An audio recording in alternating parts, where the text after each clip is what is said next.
St. Gianna Oratory presents Daily Thought of St. Francis de Sales for June 15th. The virtue of fortitude and moral strength is never acquired in time of peace, when we are not tested by the contrary temptation.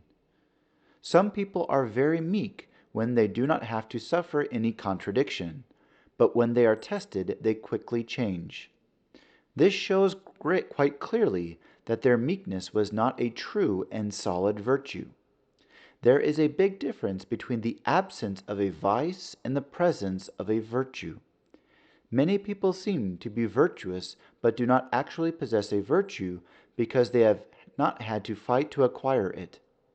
It often happens that our passions are dormant or are stifled, and if, throughout those times, we do not build a good supply of fortitude to combat them, we will collapse when we are attacked. From the life of St. Francis de Sales. Francis de Sales had refused many times to have his portrait painted. On June 15, 1618, a pious woman had recourse to an expedient to make him relent by telling his confessor, Father Michael Favre, who later related the facts. Habitually somewhat ill-tempered, Father Favre carried out the assignment, severely reproving the holy bishop and saying that he was the cause of certain venial sins of grumbling and impatience which some people committed by his obstinacy in not allowing his portrait to be painted.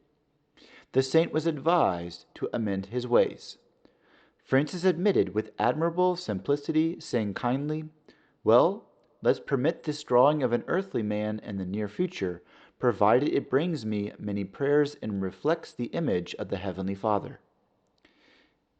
It is well to note that the painter who was commissioned to paint several portraits of the saint said that he would never fix his gaze on the servant of God to paint him without first going to confession and communion.